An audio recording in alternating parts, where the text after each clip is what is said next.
Oregon Territory, 1870. The air carried the taste of dry cedar and horse sweat.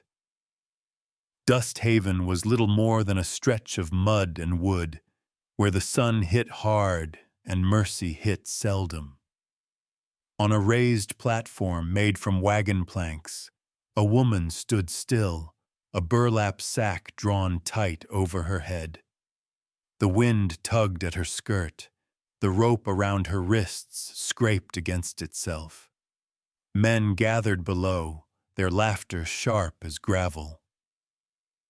$2, someone called. The auctioneer's gavel slammed down once, the sound hollow against the boards. The smell of tobacco and old rain hung thick. Beside the post, a fly circled, unhurried, as if it had seen this before. The woman didn't move. Only her breath betrayed her. Quick, contained, like she was teaching herself how to survive without being noticed. Among the crowd stood Ezekiel Carter. Zeke to the few who spoke his name. His coat was canvas, sun-faded and stitched along the shoulders. A man carved from work and silence. He watched, jaw locked, the corners of his eyes hard from years of seeing too much. When the auctioneer's voice cracked the air again, Zeke stepped forward. "I'll take her." Heads turned. Dust stilled. Someone spat. The auctioneer blinked. "You sure, Carter? Ain't even seen her face." Zeke's voice was low, steady. "I ain't buying a face. I'm choosing a person." No one laughed this time. The words sat heavy, like stones in a well. The auctioneer fumbled for paper, mumbling something about law and witness. Behind him, the woman's shoulders rose once, then stilled again. The pen scratched. A contract sealed with ink and dust. When Zeke looked up, the crowd had already turned away, their disappointment quieter than their curiosity. The sheriff's man cut the rope at her wrists. She didn't flinch. He handed Zeke the folded paper, nodded toward the wagon. "Yours now." Zeke took it without answer. The woman hesitated at the first step down. Her shoes were thin, her ankles bruised by travel. He extended a hand. She did not take it. Instead, she lowered herself slowly, careful, as if gravity might betray her too. They walked past the saloon where piano keys clattered without melody, past the general store with its sagging porch. The sun slipped lower, turning the dust into gold that never felt like treasure. A child peeked from a doorway, stared at the burlap sack, then vanished when his mother pulled him back. At the hitching post, Zeke untied his horse, a tall, roan mare with a scar across its flank. The woman stopped when she saw it, as if the mark meant something she remembered. He lifted her small bundle of belongings into the wagon bed. One tin cup, a folded blanket, a single shoe missing its pair. "Name?" he asked, quiet enough that only the wind might hear. The sack turned slightly toward him. "Don't got one that's safe to say." He nodded once, neither surprised nor pressing. "Then you'll tell me when you do." He climbed to the driver's seat, the reins rough in his palms. The wheels creaked, horses snorted, and the town began to fall behind them, swallowed by the line of pines that framed the northern trail. The road wound through low hills, the kind that kept their shadows long. Time 600 mems.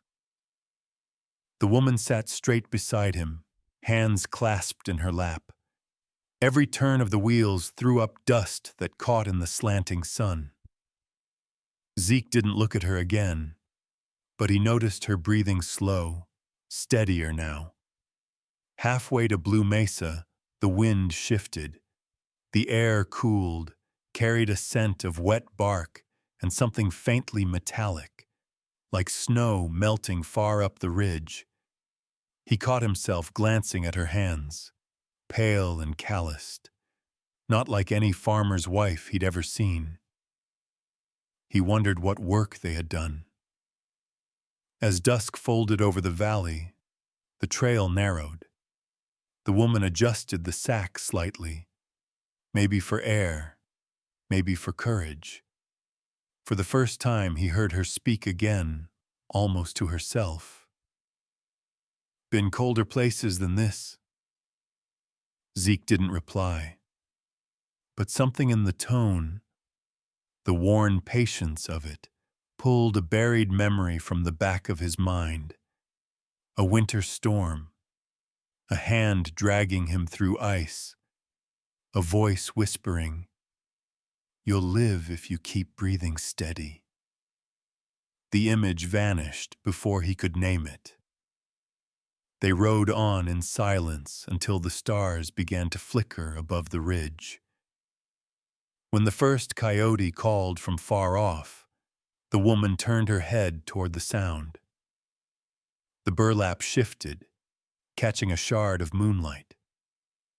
For a heartbeat, he thought he saw movement beneath it, a tremor of breath or recognition. He didn't ask. The trail ahead gleamed pale under the moon, winding toward the dark outline of Blue Mesa. By the time the last light of Dust Haven faded behind them, Zeke knew two things for certain. She wasn't what she seemed, and somehow, long before this night, he had already met the sound of her breathing. The road north bent through the pines like a river of dust. Dusk had thinned to gray, the kind that hides color but not sound. The wagon creaked with each rut, its wooden wheels whispering over stone. Zeke held the reins loose, eyes fixed ahead.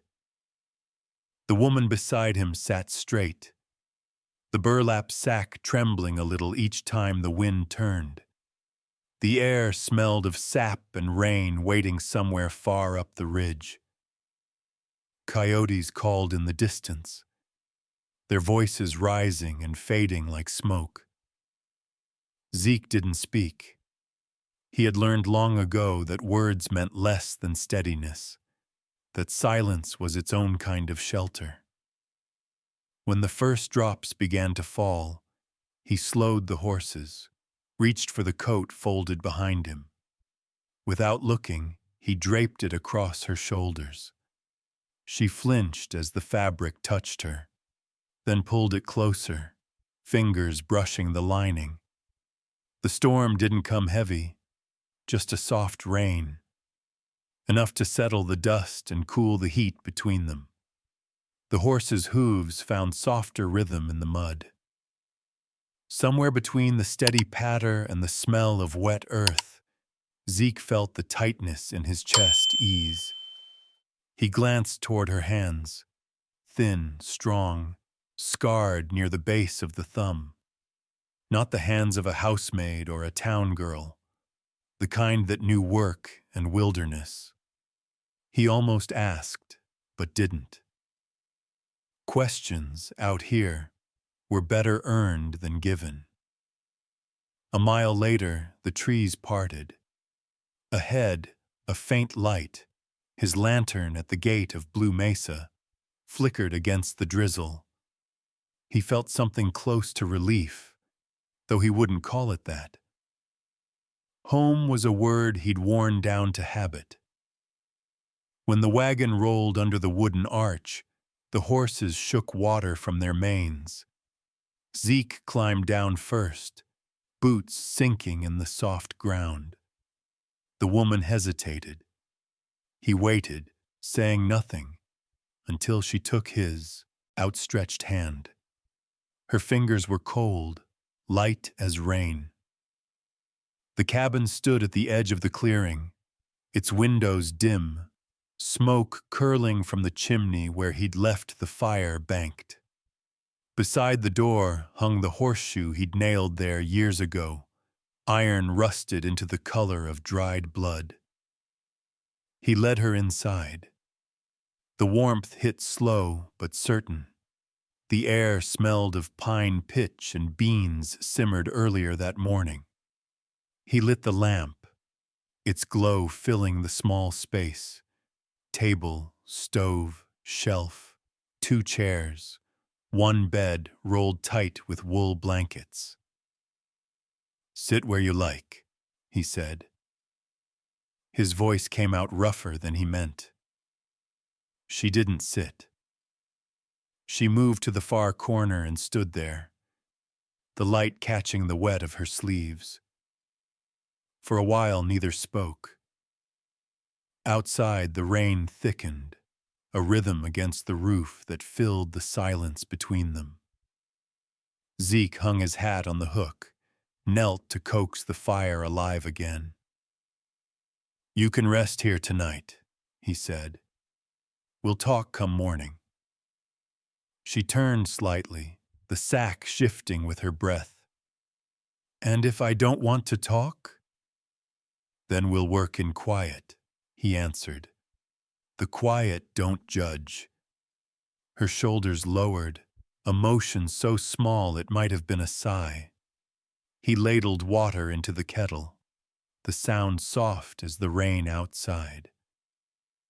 Behind him, the woman moved closer to the hearth, drawn by warmth more than trust.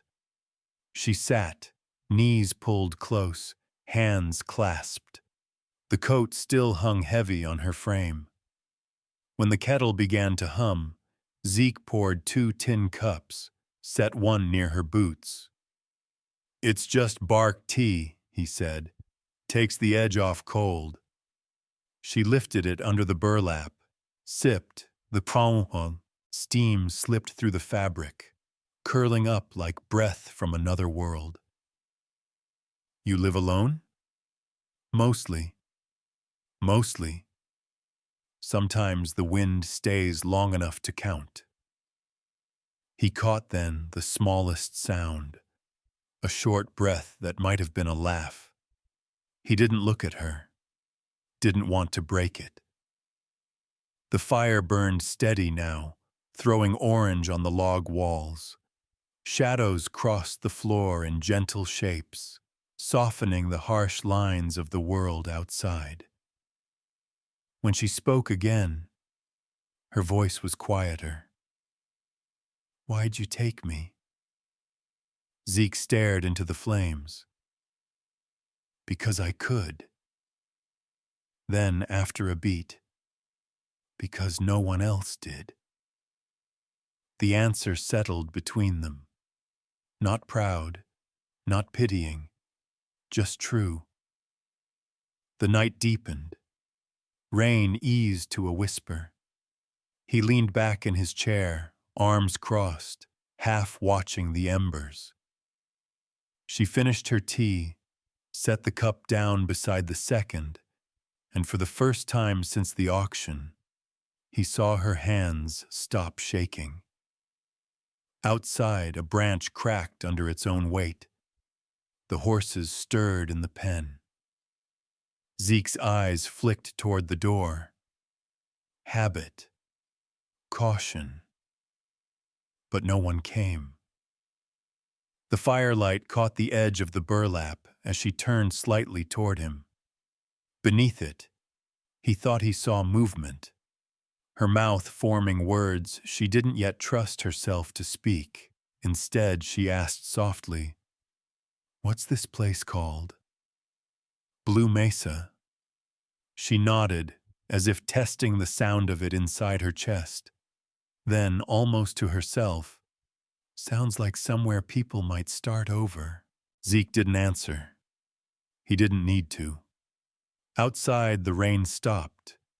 and from the ridge came the slow cry of a lone nightbird. He looked toward the door again, at the faint light spilling through the cracks, and for the first time in years, thought the world didn't feel quite as empty. The fire crackled, the kettle hissed once more, and in that fragile quiet, something unnamed began to take shape, small, like trust learning how to stand. The night settled deep around Blue Mesa, thick as ink. The storm had left the air washed clean, the smell of wet pine and ash hanging in the quiet.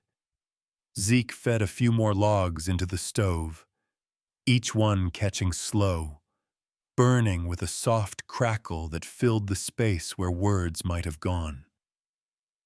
The woman, still wearing the burlap sack, sat near the corner, knees drawn close, the coat he'd given her slipping off one shoulder.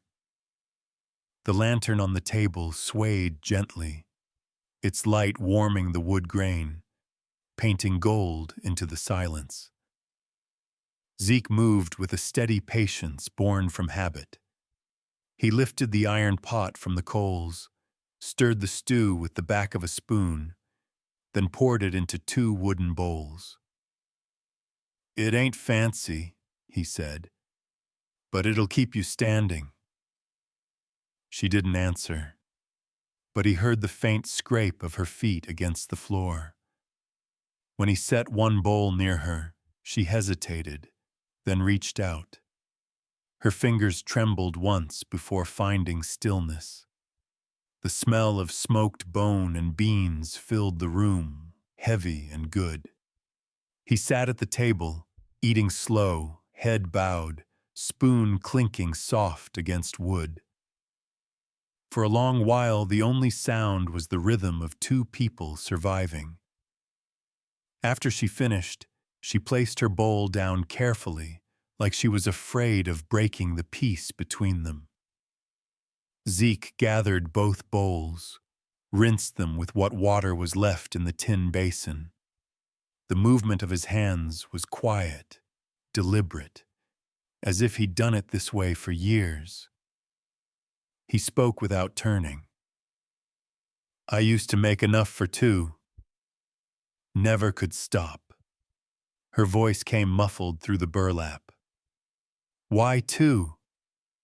"Habit," he said, "rate slow. And hope don't die easy." Something in the air shifted, soft, like breath shared. She leaned forward slightly. "You lose her?" Zeke's hands paused over the basin. He didn't look up. "Lost plenty." His voice was even, but the way he said it made the room smaller. The fire popped, breaking the stillness. She drew her knees tighter, the rough fabric of the sack rustling against itself.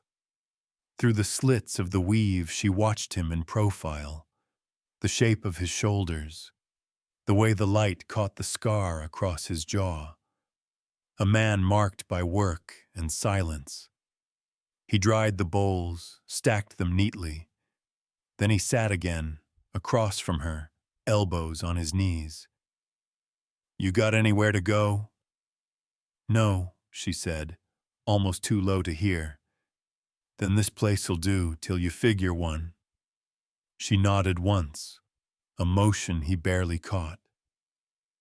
The wind sighed against the cabin walls, the kind that reminded them both how far the world was. Zeke reached behind him, pulled a small folded cloth from his coat pocket, a square embroidered with faint purple thread, worn soft with time. He laid it on the table without a word.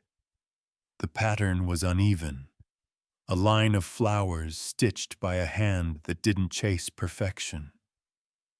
Her breath caught, though he couldn't see it. Under the sack, her eyes fixed on that cloth as if it burned. "I found it years back," he said. Snowstorm up north. Someone left it beside a fire. She didn't move. Volume 1B. You kept it? Didn't seem right to throw it away. He said no more. He didn't need to. The kettle hissed on the stove, a long, steady sound. The room held them both in its hush. Outside, the forest dripped with melting rain, branches bending under their own memories. Zeke leaned back, arms crossed, eyes half closed. He was thinking of the same snowstorm he never spoke of, the hands that had pulled him from the cold, the voice that told him to breathe. He could still feel that moment sometimes, in the ache of his leg when the air turned damp. She watched him from the shadows. Beneath the burlap, her lips parted slightly, the air catching in her throat. A memory passed through her too. The man in the storm, the one she'd dragged from the drift, his skin blue with frost, his heartbeat faint against her palms. But neither said it. The fire dimmed, casting long strokes of amber across the floorboards. Zeke rose, took an old blanket from the chest, and laid it across the cot. You can rest here, he said. Door stays locked from inside if you need it. She hesitated, then stood. Her steps were quiet, careful.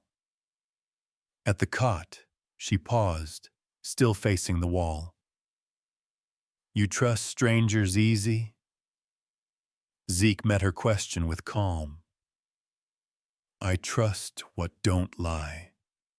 She turned her head slightly, enough for the light to catch the rough edge of the sack. And how you know I don't? A liar talks too much. For the first time he heard her laugh, just a breath, quick and real. When the lamp burned low, he moved to the chair by the fire, boots off, gun within reach but untouched. The rain had stopped. The world outside had gone perfectly still. She lay down, facing the wall. Her breathing came steady now, almost peaceful. But once, near sleep, her fingers brushed the edge of that purple-stitched cloth still resting on the table.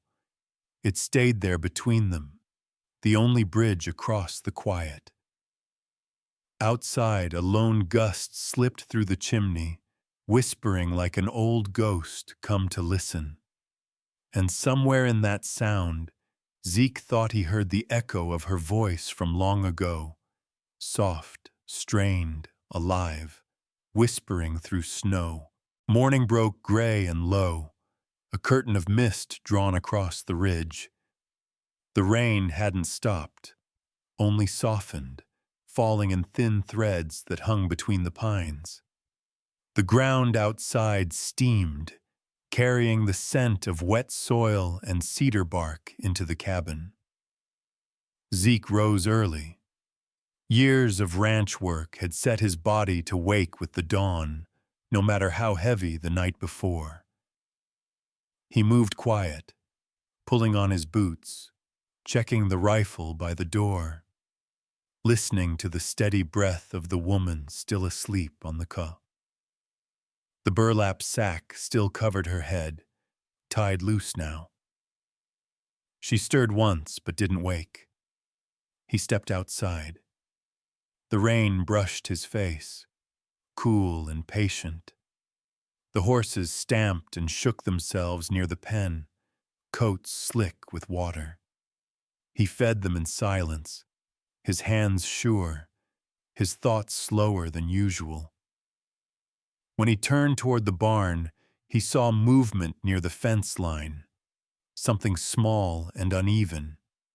A young colt, pale brown with a white blaze, limped through the grass, its back leg dragging slightly. "Damn fool thing," he muttered, setting down the hay fork. The animal must have strayed from a herd days ago, half-starved, rain matting its mane. He moved closer, slow, the way one approaches fear. The colt's ears flicked back, but it didn't run. Inside the cabin, the door creaked open. The woman stood there, wrapped in his coat, watching. Rain beaded on the burlap and darkened it to the color of earth. For a long moment she said nothing. Then, without waiting for his word, she stepped into the mud. Her bare feet sank halfway, but she didn't flinch. She crossed the clearing, every motion cautious but certain. At the colt, she crouched, hands moving in small, practiced circles. The animal's breath came hard through its nostrils, then eased. She tore a strip from her own sleeve and wrapped the injured leg, fingers steady, binding like she'd done it 100 times before. Zeke stood a few paces away, saying nothing. Rain drummed soft on his hat brim, ran down his collar. He watched her finish the knot, stroke the colt's neck once, twice. The animal lowered its head, pressed its muzzle into her shoulder, and stood still. Something inside him shifted, something he didn't name. He saw how her hands, though rough, moved with a tenderness that came from somewhere deep, a place that had known pain and chosen not to pass it on. When she looked up, her face still hidden, the rain had plastered the burlap tight enough to show the outline of her mouth. "It's not broken," she said, "just scared."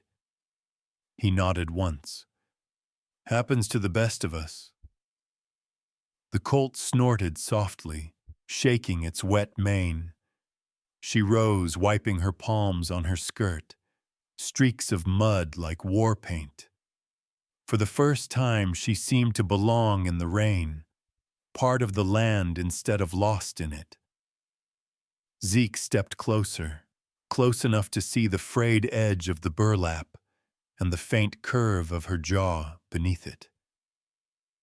"You've done that before," he said. Her shoulders tensed.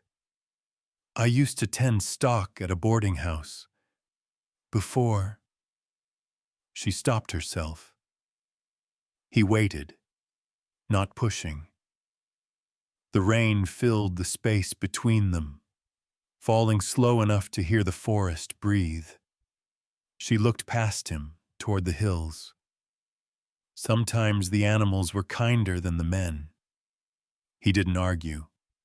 They usually are. The wind carried the smell of wet leather and grass. Zeke checked the reins, tested the knot she'd made. Tight, neat, clean. The work of someone who'd learned by need, not by choice. Back in the cabin, the fire had gone low. He rekindled it, the room filling with the faint hiss of sap. She lingered near the doorway, dripping rain onto the wood. "You can dry off," he said. "Won't have you catching cold under that thing." "I'll manage." "Didn't ask if you could. Said you should." Her hands twitched, pride and exhaustion at odds. Then, slow as thawing ice, she stepped inside.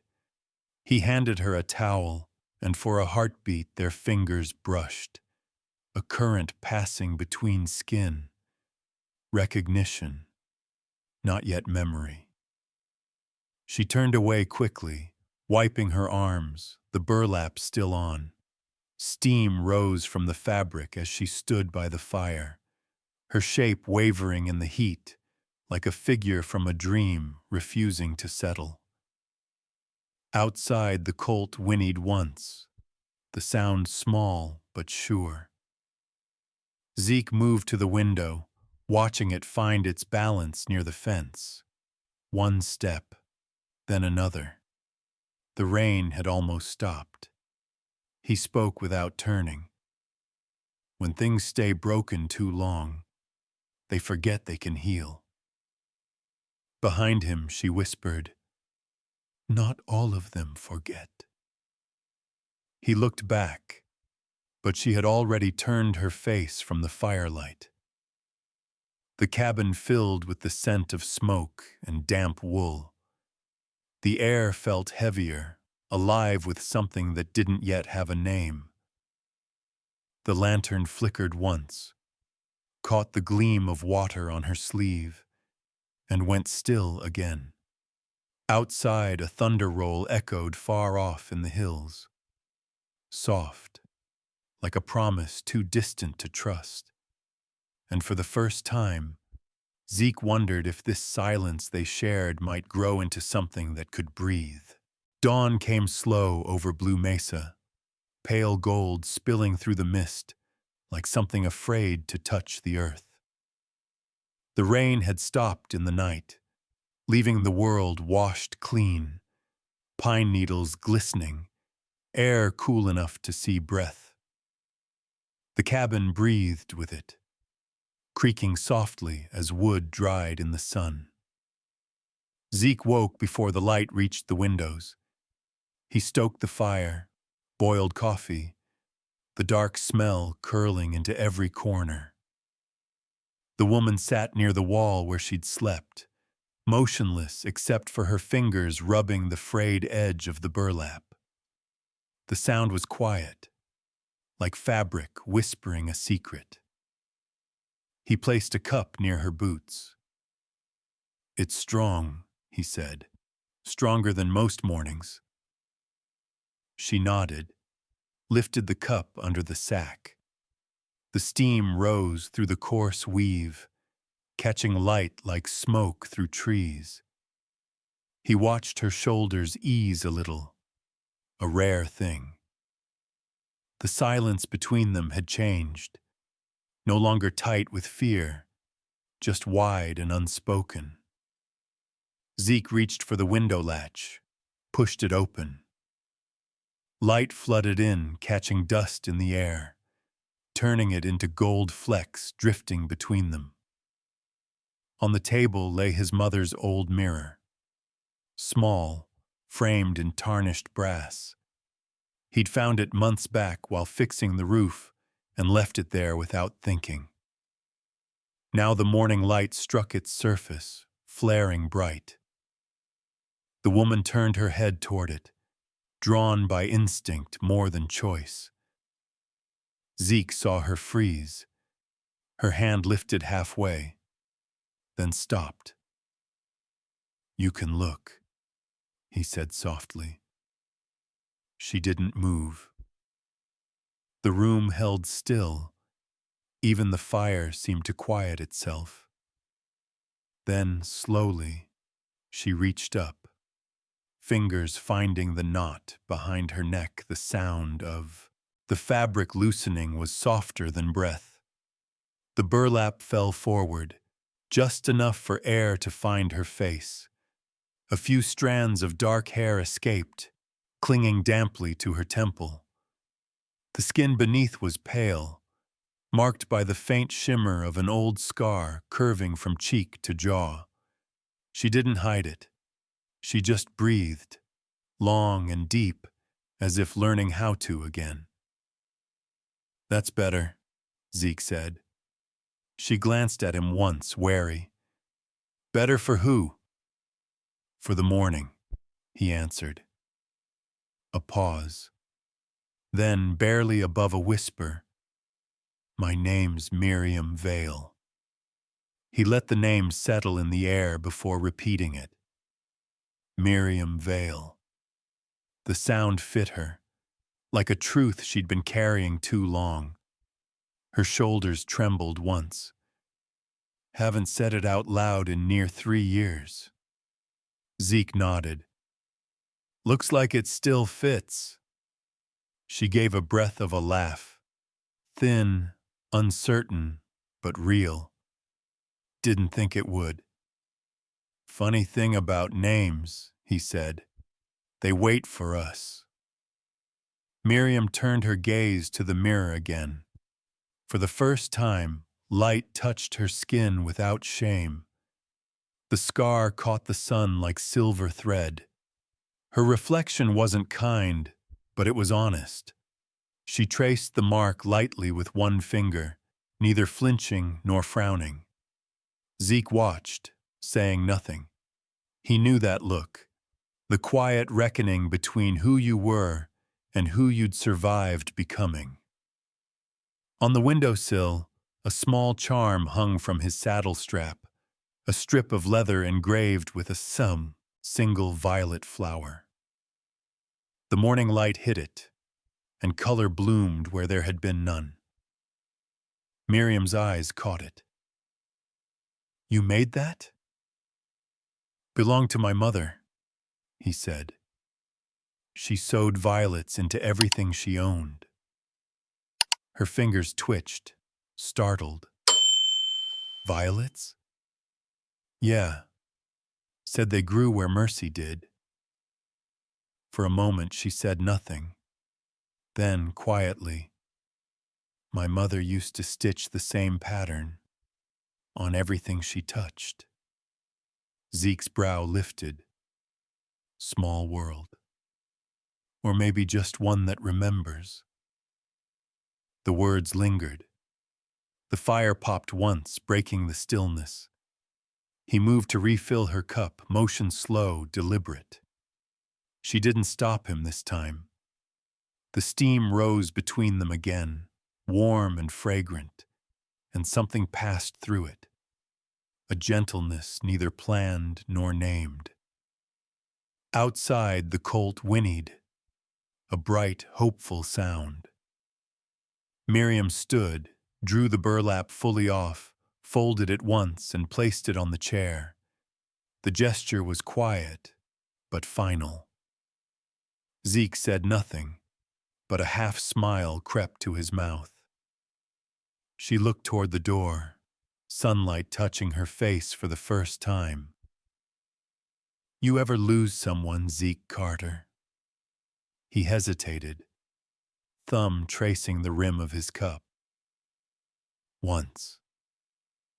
Her eyes found his, steady. What happened? He looked past her, out the open window, to where the mist still clung to the tree line. They got caught in a storm. I made it out. They didn't. Least that's what I thought. The words hung there, heavy and unpolished, like a truth too long buried. Miriam's breath caught. She didn't press. She only said, "Storms take what they can't understand." He nodded, slow, "And leave what they're not done with." The light brightened, spilling over both of them.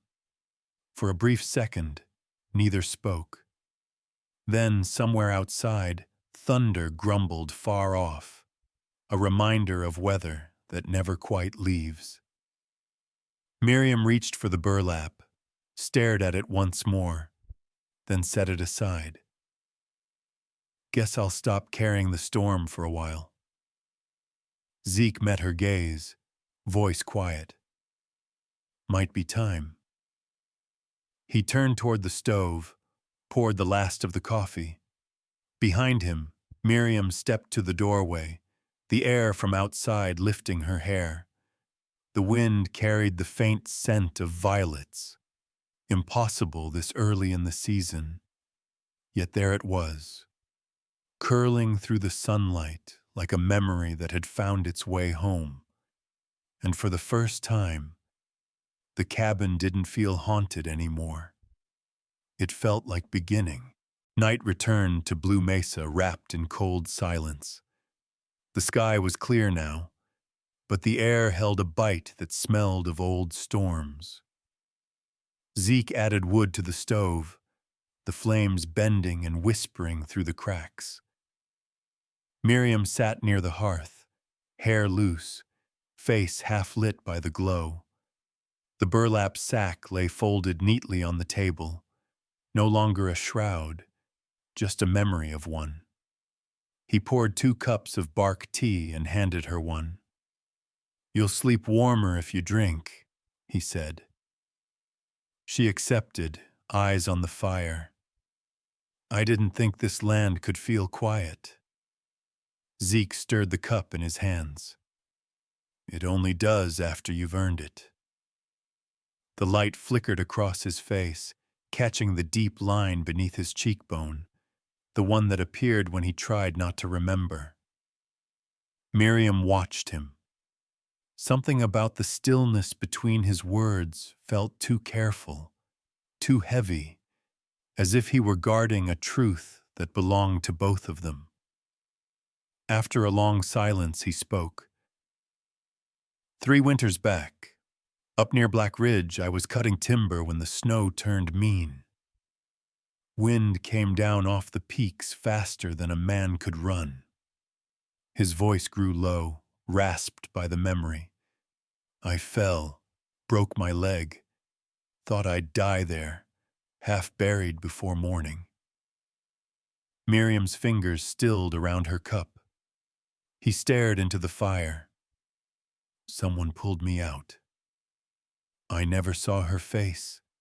She wore a sack, tied just like yours. Kept me alive 3 days till the storm passed. When I woke, she was gone. Level moderate. Left only a square of cloth with violets stitched in one corner." The room seemed to shrink around them. Miriam drew a sharp breath, soft enough he might have missed it, if not for the trembling in her hands. He continued, slower. "Your voice, it sounds the same. I didn't trust it at first. Thought maybe I was chasing ghosts." She set the cup down. The sound of tin against wood was louder than it should have been. "I remember that storm," she whispered. "The man under the snow." Her eyes glistened, but she didn't look away. "You wouldn't stop shivering. I kept the fire with bark and lichen until my hands bled." Zeke's head lifted, eyes searching her face. "I left before sunrise," she said. "Didn't want to be seen. Didn't think you'd remember a voice through all that pain." "I didn't forget." The firelight moved between them, gold turning to amber, amber to shadow.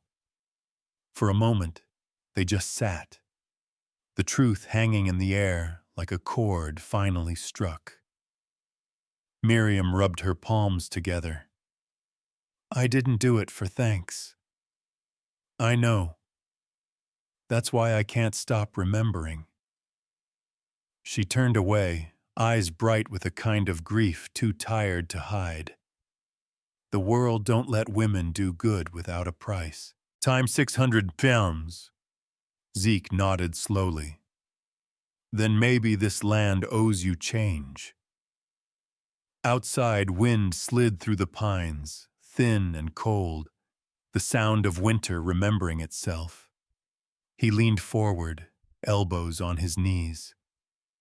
"If I'd known back then, I'd have followed your tracks till the snow ran out." She smiled faintly, the corner of her mouth trembling. "Then you'd have died chasing me." "Maybe," he said, "but I'd have died seeing who saved me." The silence that followed wasn't sharp anymore. It was deep, carrying warmth under its weight. Miriam's eyes softened, the lines of her scar glinting like moonlight on water. "You never owed me anything," she said. Zeke looked at her, voice barely above a whisper. maybe not. But something in me's been walking back to that cave ever since. She closed her eyes, listening to the wind. It rose and fell, like breathing from the hills. When she opened them again, the fire was nearly out. "Then rest now, Zeke Carter," she said gently. "The storm's over." He met her gaze, steady and quiet. "Maybe. But the cold's still out there. And here?" He smiled, tired and certain. "Here's getting warm." The last log cracked, sending a shower of sparks up the chimney. Time 600 mems. Outside, snow began to fall again. Thin flakes, harmless this time, melting before they touched the ground. Zeke leaned back in his chair, eyes half closed. Miriam watched the light fade on his face, then turned toward the window. The forest beyond shimmered silver, peaceful as if listening. And in that small cabin, where two lives had once nearly ended in the same storm, something quiet and enduring began to breathe again. By noon, the sky over Blue Mesa had cleared to a pale, brittle blue. The snow that drifted down during the night had melted into beads along the roofline, falling one by one into the mud.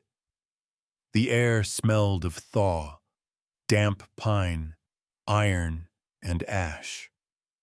Miriam stood outside the cabin, sleeves rolled, feeding wood into the trough stove.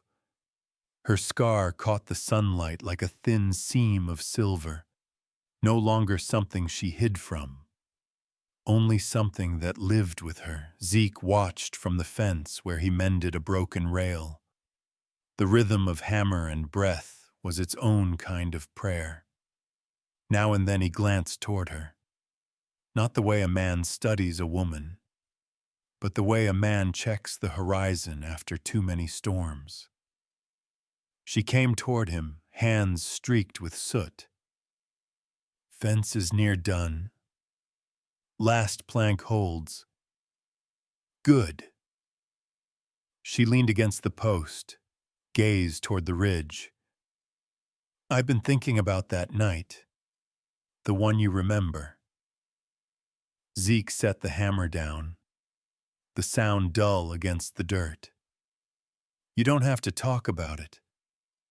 "I know. That's why I will." The wind shifted, carrying the scent of burned cedar. She breathed once, slow and steady, then began. "I worked at a boarding house outside Missouri. Scrubbed floors, carried coal, tended horses when they'd let me. The man who ran it, Jonas Pike, kept his own room locked, and his temper worse.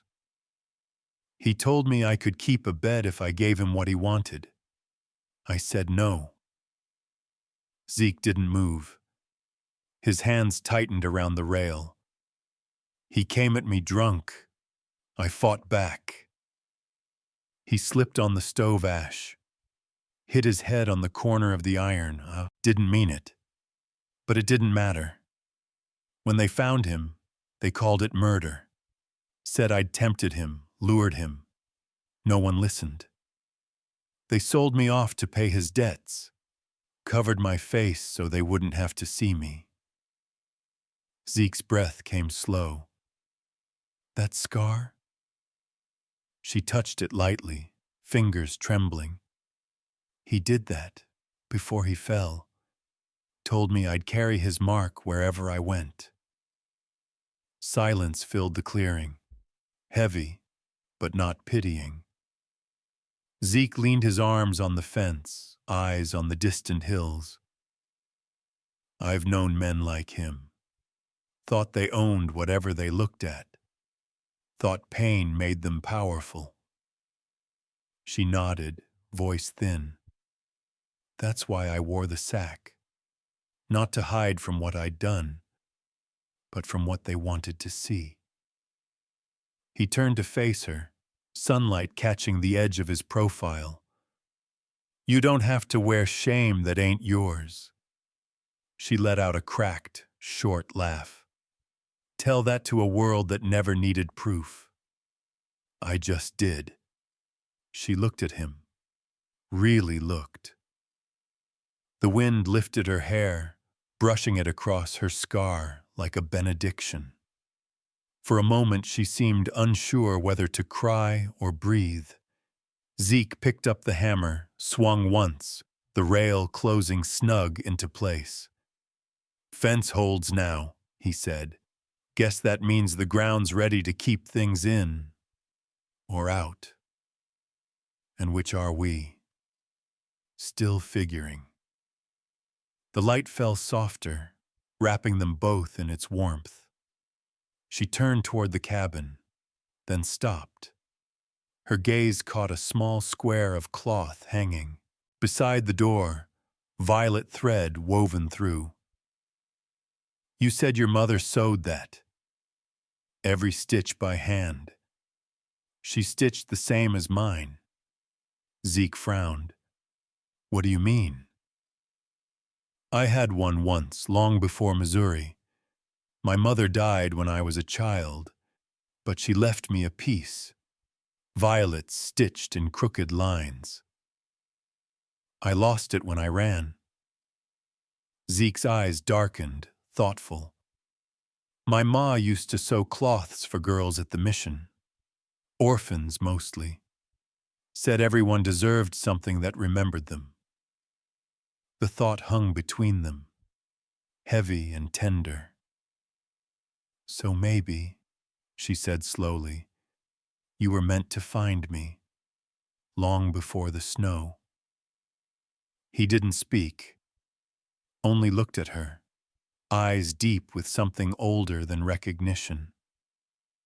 The wind picked up, scattering dry leaves through the grass.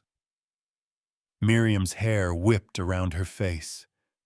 She stepped closer, voice almost a whisper. "If that's true, Zeke, then maybe I ain't cursed after all." He reached out, touched her shoulder lightly, as if asking permission.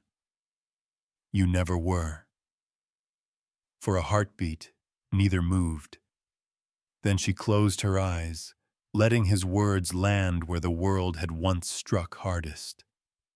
When she opened them again, the hills glowed with afternoon light, and the colt's neigh carried from the barn like an answer. The fence stood firm. The house behind them smoked gently from its chimney.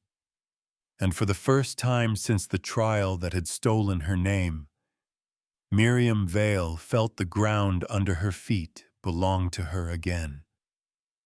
She looked to the horizon, whispering, "Maybe it's time to stop running." Zeke smiled faintly.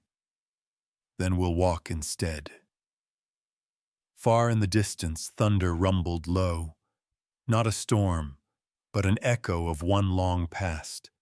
And between them, the day breathed like something newly mended, holding. The wind changed that evening. It came up from the valley, carrying with it the scent of smoke and iron, and a murmur of voices from far-off Dust Haven. Zeke felt it before he heard it.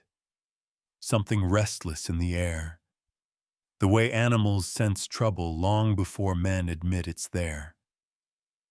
He was in town before sundown, loading feed onto the wagon, when the hush fell over the saloon porch. The talk was small, scattered, until one name cut through. "Girl with a scar," someone muttered. "Been seen out near Blue Mesa." Zeke kept his back turned. He could feel the stares, the way the crowd quieted just enough to listen to its own lie. From inside the saloon, boots thudded across the boards. A man stepped into the light. Lean frame, sun-leathered skin, gray eyes cold as creek stone. His duster hung torn and dust-streaked from the trail, revolver tied low on his thigh. "Name's Harlan Pike," he said, to no one in particular, though every man seemed to shrink when he spoke. "Looking for a woman. Scar on her face, name might have changed. They say she's hiding under some rancher's roof." No one answered. Zeke felt his jaw tighten. "Got a warrant?" the barkeep asked finally. Harlan smiled thinly. "Got something better. Money." The barkeep swallowed hard, reached for a glass he didn't need to polish. "Ain't seen her." Harlan nodded once, slow. "Then I'll keep asking." Zeke left the feed half-loaded. He walked his horse out of town, the sound of his boots blending with the low hum of fear that trailed behind him, to 700 pounds. As he reached the ridge, the first stars appeared, pale and uncertain. He rode faster, wind cutting at his face, mind sharp and heavy with the name he'd just heard. By the time he reached the cabin, night had fallen clean and deep. Smoke curled from the chimney, thin and steady. Miriam was inside, kneeling near the stove, tying fresh herbs to dry above the fire. She looked up as he entered.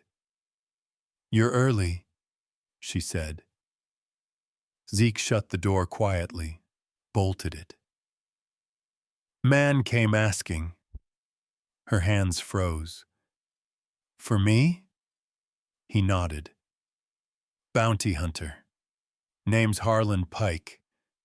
Carries himself like he's done this too often."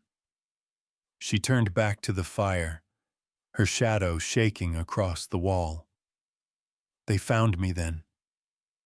"Maybe just a rumor," he offered. "Maybe not." The room filled with the pop of burning resin.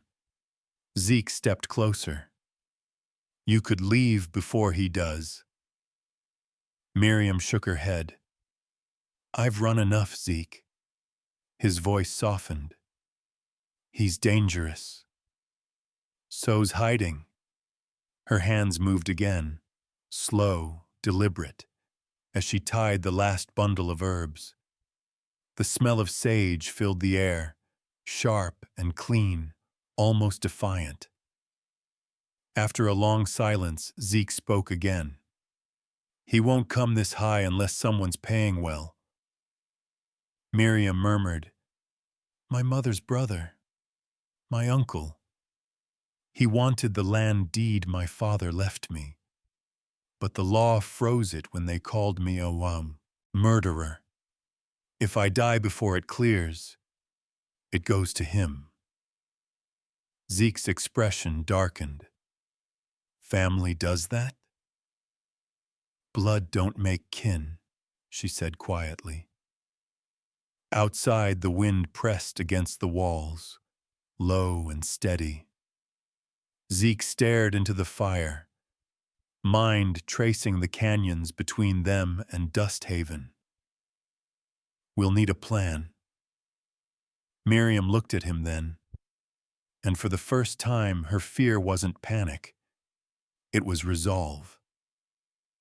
"I'll wear the sack again," she said. He frowned. "You don't need to. I choose to," she cut in. "If he's hunting a ghost, then I'll give him one." Zeke studied her face. The scar caught the light, glimmering faintly. He wanted to argue, but the look in her eyes stopped him. "Then we make it your last time." Miriam nodded. "Agreed." They worked in silence after that, packing food, oiling rifles, checking the horses. The night deepened around them, full of purpose and quiet fear. At one point, she reached for the burlap folded on the table. Her fingers brushed it like an old friend returned from the dark. funny," she whispered. "It used to mean I was nothing. Now it means I get to decide what I am." Zeke looked up from tightening the saddle strap. That's the kind of power folks spend lifetimes chasing. She smiled faintly beneath the weight of what was coming. "Then maybe I'll stop running from mine." Outside, the colt neighed. In the pen, uneasy. Zeke went to the window, scanning the line of pines. Nothing moved, but the night felt full of waiting. He turned back to Miriam. "If we play this right, he'll follow you straight into the canyon. The sheriff owes me a favor. I'll be there when it ends." She lifted her chin. "Then let's make sure it ends clean." The lantern flickered as the wind slid through the cracks, dimming the room for a heartbeat. When it steadied again, Miriam stood by the door, the burlap in her hands, her silhouette dark against the firelight. "Zeke," she said softly. "Yeah? If I don't come back, you will." He interrupted. She looked at him, eyes calm, steady. "Then I'll make sure I do." The fire burned lower. The air thickened with the scent of pine resin and quiet determination. Outside, somewhere far down the ridge, a lone wolf howled, long and low, fading into the distance like the sound of the past being called home. And inside the cabin, Zeke Carter and Miriam Vale began to plan the end of their running. Dawn rose pale and cold, a white breath over the valley. Frost clung to the grass, brittle and thin, breaking under each step as Zeke saddled the horses. The smell of leather, oil, and pine smoke hung close around the barn. Every sound seemed sharper, the metal buckle snapping, the creak of stirrup leather, the faint wind brushing through dry needles overhead. Miriam stood in the doorway, the burlap sack folded in her hands. She hadn't put it on yet. The morning light washed her face clean of color, tracing the line of her scar like a map of what she'd survived. Behind her, the cabin glowed faintly, the last of the fire fading in the stove. Zeke tightened the saddle girth, voice low. "We'll ride separate. You take the fire road east. He'll follow your trail, too easy to resist." She nodded, eyes steady. "And you?" "I'll ride north over the ridge, meet the sheriff and his men at Echo Valley by noon. Once he's deep enough, we close the gap from both sides." Miriam's fingers brushed the rough weave of the burlap. "And if he shoots before thinking?" Zeke looked up. "Then I make sure he never shoots again." The wind shifted, lifting strands of her hair. "Don't," she said quietly. "Not if you can help it." He met her eyes. "You still think mercy changes wolves?" "No," she answered. "But I won't let this place make me one." For a long moment, neither moved. The sun crept higher, spilling thin light across the field. Then, with a slow breath, Miriam lifted the sack. "Time 600 pounds." The fabric settled over her head, her voice muffled but calm. "Guess it's time to let the ghost ride again." Zeke adjusted his hat brim, nodded once. "Make him follow the creek bed. It's narrow, slows horses, gives us ground." She swung up onto the smaller mare, the young one she'd tended weeks before, its leg now healed. The animal stamped once, eager. Zeke walked beside her, hand brushing the reins as he spoke quietly. Keep to the shade. Don't look back. I won't, she said. But if I do, it'll be for you. He didn't answer. Words felt too fragile for mornings like this. She turned the horse toward the eastern trail. The wind caught the burlap, pressing it close to her face, shaping it into something almost human, almost holy. For a second, Zeke saw both the woman and the ghost, her courage and her pain stitched together in one breath. The mare broke into a trot, hooves scattering frost into light. Zeke watched until the figure vanished behind the rise. Then he mounted his own horse and spurred toward the northern pass. The cold bit his face, but his chest burned. Every turn of the trail pulled tighter. Every sound of wind felt like her breath slipping farther away. Halfway up the ridge, he stopped. Below, the land opened into a spread of fog and rock, the place they'd chosen, Echo Valley. The name came from the way sound bounced there, doubling every voice until truth and fear became one. It was a good place for a trap. He waited behind a thicket of junipers, scanning the far slope. Nothing yet. Only the quiet hum of morning. Then, faintly, the distant crack of hooves against stone. Level, moderate. Miriam. And another sound behind her. Harder, faster. Harlan Pike. The bounty hunter rode low in the saddle, long coat snapping behind him. Even from a distance, Zeke could see the intent in his movement, the precision of a man who'd killed often and slept well after. Zeke's pulse slowed. He nudged his horse forward along the ridge, staying hidden. The sheriff and his men would be waiting further west. All he had to do was guide Pike into the hollow. Down below, Miriam's horse slipped once on the incline, then regained its footing. She steadied herself, the burlap fluttering like a tattered flag. She didn't look back, but her posture changed. Her spine straightened as if she could feel the eyes on her. Zeke whispered to himself, "Hold steady, Miriam." The sound of pursuit grew louder, sharper. Pike shouted something he couldn't make out, words swallowed by distance and wind, but the tone carried enough malice to make the horse beneath him shiver.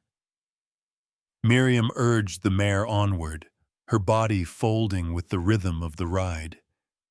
The creek curved into a narrow cut of rock.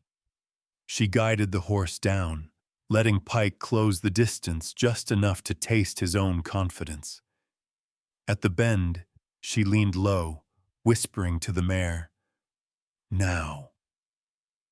The horse veered left into the deeper channel, hooves splashing through cold water. The sound echoed through the canyon walls, ringing like steel. Zeke moved his horse down the ridge, staying parallel, timing his descent. Every instinct screamed to ride down there, to put himself between her and the bullet that might come. But he held. She had asked him for trust, and this was what it looked like. In the hollow below, Miriam's figure was little more than a shadow moving through mist. Pike followed, revolver drawn, voice cutting through the canyon like a curse. "End of the line, girl." Zeke clenched the reins. Just a little further, a few seconds more. The wind shifted again, carrying the faint sound of Miriam's laughter. Quiet, unexpected, almost gentle. It stopped Pike cold for a breath. That was all the time Zeke needed. He signaled with his hat toward the ridge above. A single echoing whistle replied. The trap was set. Far below, Pike dismounted, gun raised, stepping into the echoing silence where the mist turned gold. Miriam sat motionless on her horse, the burlap moving softly in the wind. From the ridge, Zeke watched the two shapes, the hunter and the hunted, draw into the same breath of morning light. He could almost feel it breaking open, like dawn itself had been holding its breath too long. The sun had burned through the mist by the time Harlan Pike reached the canyon floor. The rocks shimmered pale gold, the air still wet with morning. He slowed his horse, eyes scanning the ridge lines. Every echo in that valley came back doubled. The sound of a hoof became two. The whisper of wind turned into a murmur of ghosts. Miriam waited ahead, motionless on the young mare. The burlap sack hid her face again, but her posture was straight, proud. She looked like a spirit born of the light itself, something too quiet for fear to touch. Harlan pulled his reins. End of the road, sweetheart. No use running from the rope. She didn't move. He dismounted, boots scraping stone, spurs ringing once, twice. They say you killed a man. That true? Her voice came steady through the burlap. He tried to take something that wasn't his. Harlan smirked. That's what they all say. He drew his revolver, spinning the barrel once before leveling it at her. You worth a fine $200 alive. Dead. You're just light enough to haul. Miriam's horse shifted, restless.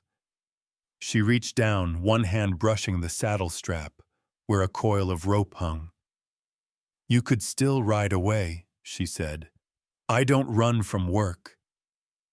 Then you've never done the kind that matters. The words landed sharp. Harlan's grin faltered just enough.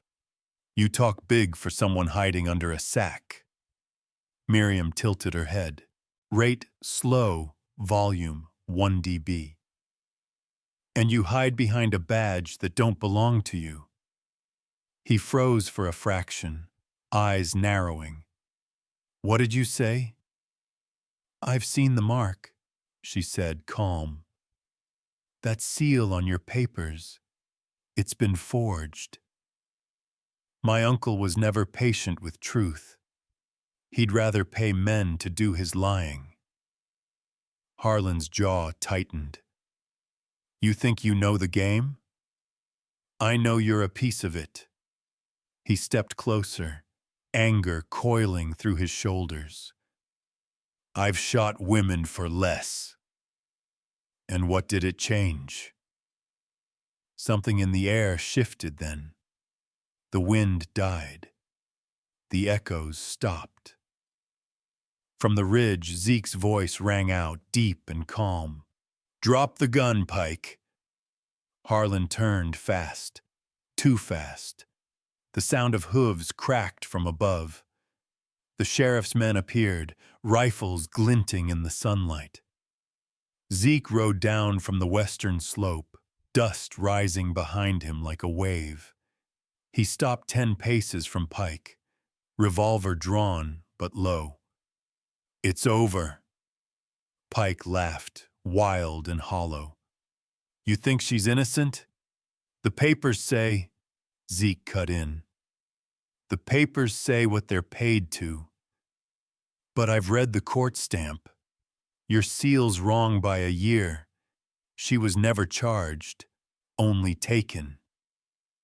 The bounty hunter's face twisted, eyes darting between them. You got no proof. Zeke's hand stayed steady on his gun. You're standing in it. For a moment it seemed Harlan might lower his weapon. But greed dies slower than fear. He spun toward Miriam, finger tightening on the trigger. You worthless. She moved first.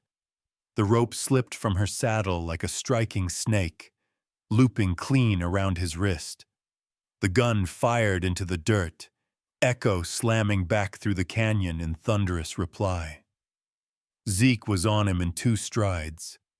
He kicked the revolver aside, grabbed Pike by the collar, and slammed him against the rock face.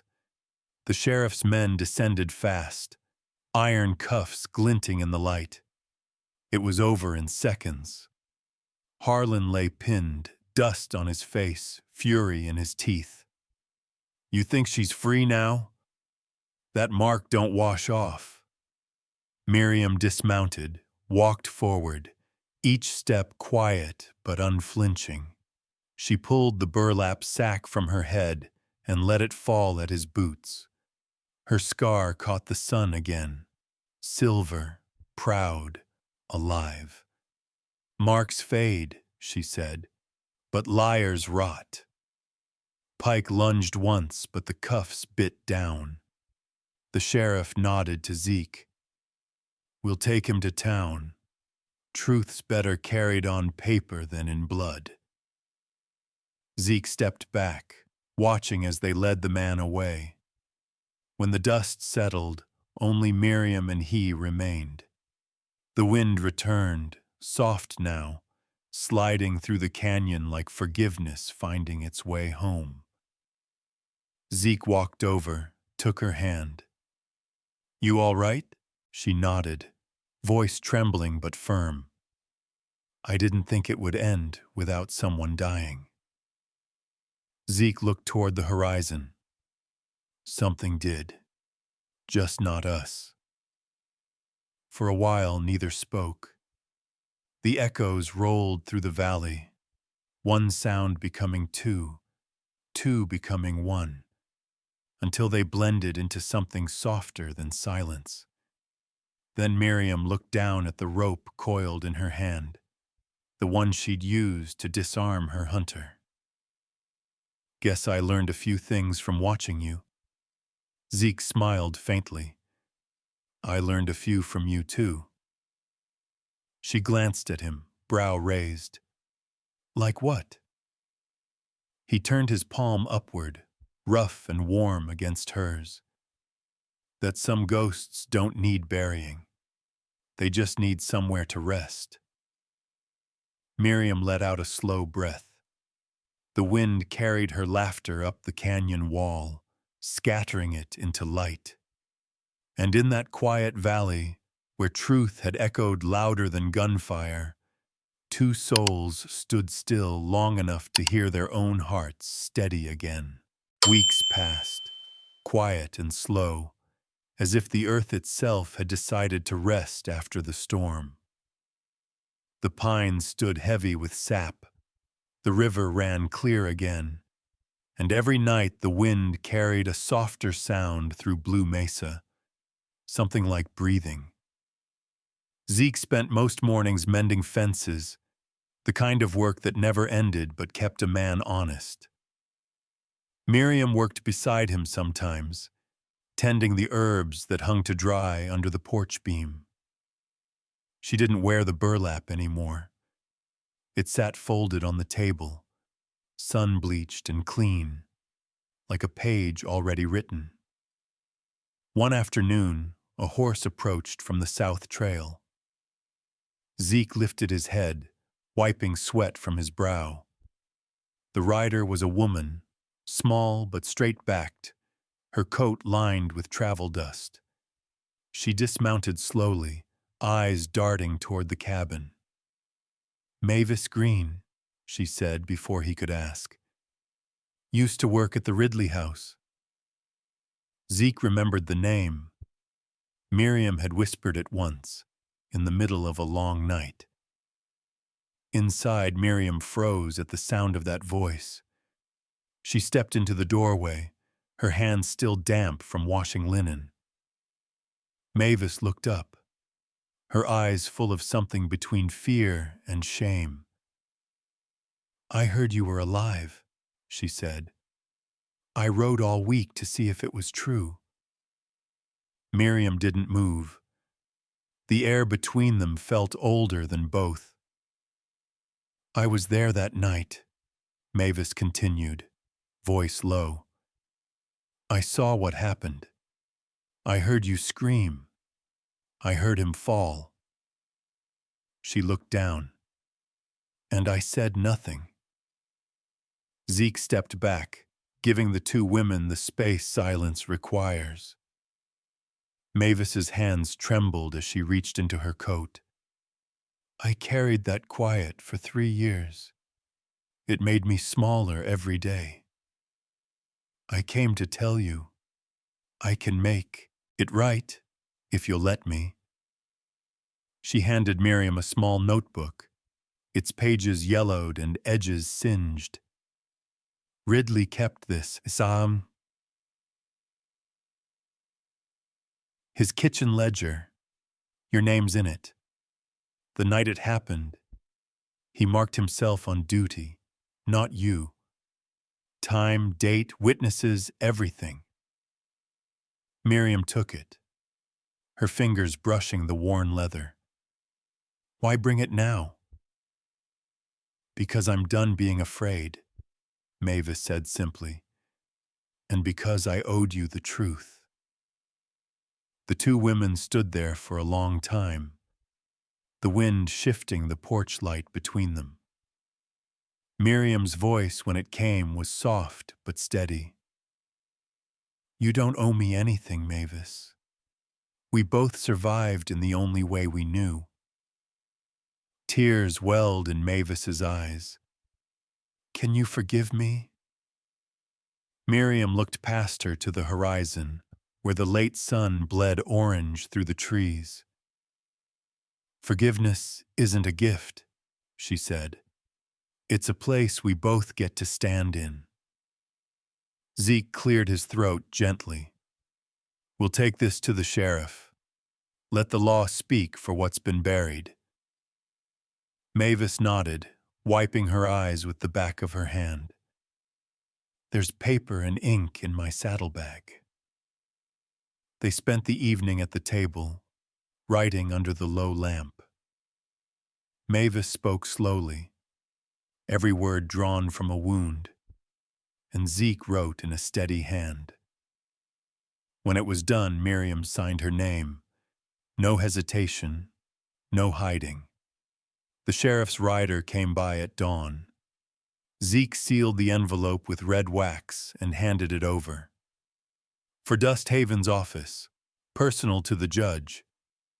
The rider tipped his hat and was gone. Days turned to weeks. The world didn't change much on the surface. Horses still needed tending. Rain still came when it pleased. But inside the cabin, something lighter began to live. Miriam laughed more. Not loud, but often. Mavis stayed on for a time, cooking and fixing what needed mending. The three of them ate at the same table, and for the first time, every bowl was filled and every silence felt safe. Then, one afternoon, the sheriff rode up the trail with a single envelope in hand. He dismounted, smiled at Zeke and said, "Thought you'd want this yourself." Zeke wiped his hands, took the letter, and brought it inside. Miriam sat by the window, embroidering a scrap of linen, small purple flowers, uneven but bright. He handed it to her. "It's yours to open." She broke the seal carefully. Her eyes moved across the page once, then again. "Charges dropped," she whispered. "Case closed. Warrant rescinded." The words trembled on her tongue, not from disbelief, but from release. She stood slowly, walked out to the yard, the letter still in her hand. The afternoon light poured gold over everything. She stopped near the clothesline where the burlap hung. For a long time she just looked at it, its weave rough, its color soft from sun. Then she reached out, fingers brushing the edge, and lifted it into the light. The fabric caught the wind, glowing like river water. Zeke joined her. "You going to keep it?" "I will," she said. "Not as a cage, but as proof." "Proof of what?" She smiled, eyes bright in the fading day, rate slow. "That what once hid me doesn't own me anymore." The wind shifted again, gentler now. The burlap fluttered on the line, light passing through every thread, turning shadow into shine. A sparrow landed on it, tilting its head as if approving. Miriam laughed softly. Zeke leaned against the post, watching her. "Never seen freedom look that good." She turned toward him, sunlight threading through her hair. "It doesn't always shout," she said. "Sometimes it just breathes." And in that breath, between the hush of pine and the rustle of fabric, the past finally loosened its grip. Summer spread gentle across Blue Mesa, warm as honey and quiet as prayer. Cotton trees shed their white fluff along the stream, drifting through the air like slow snow. Beneath their shade, Zeke Carter stood by a pine arch he'd built himself, plain, strong, wrapped in wild lavender and linen that swayed with the breeze. Behind him, from inside the cabin, came soft laughter. Miriam Vale stepped out, her dress simple as morning light, hand-sewn, unadorned, alive with her breath. On her head rested the veil she'd made from the old burlap sack, its coarse threads now softened by time, edges stitched with white, corners embroidered in purple flowers. What once hid her now crowned her. A few friends had gathered. Mavis in her faded Sunday dress, the sheriff, the blacksmith, and his wife. No priest, no book, just the open sky as witness. Zeke met her halfway beneath the arch. "No matter what covered your face," he said, "I always saw the woman beneath it." Miriam's eyes shone. "And I'll never hide from what I've lived through. It brought me here." They joined hands, the air still and gold around them. "I vow," he whispered, "to stand beside you, through silence and through dawn." "And I vow," she answered, "to let the light in even when I'm afraid." Their kiss was quiet, like a seed taking root. A breeze rose, stirring the veil and scattering cotton fluff through the sunlight. Mavis wiped her eyes, laughing. "Never thought I'd see a burlap sack turn into something that beautiful." "Ain't the sack," the blacksmith said. "It's what she turned it into." As the laughter faded, Miriam looked down at the veil folded in her hands. "It used to mean everything I feared," she murmured. Zeke smiled. "And now?" "Now it means everything I chose." Evening fell soft around them, the air filled with lavender and light. On the porch, their fingers entwined, silence wrapped them like home. And when night came, it glowed, gentle, steady, like a lantern left burning for love that had finally found its way home. Out here in the quiet hills of Blue Mesa, love wasn't loud. It was steady, patient, and brave enough to begin again. Zeke and Miriam's story reminds us that it's never too late to heal, to forgive, and to let the light back in. The burlap that once hid her became her wedding veil, just as the past that once hurt them became the ground where peace could finally grow. If this tale touched your heart, dear friends, take a moment to share what it meant to you in the comments below. We love hearing your thoughts, your memories, and your own stories of love that stood the test of time. Please give this video a gentle thumbs up so more hearts can find it. And if you haven't yet, subscribe to our channel for more Western tales filled with hope, courage, and quiet devotion. Turn on the little bell so you'll never miss the next story waiting down the trail. Until then, keep your lanterns lit, your hearts open, and remember, even in the roughest country, kindness still finds its way home. Thank you for riding with us, and may your days ahead be calm, bright, and full of grace.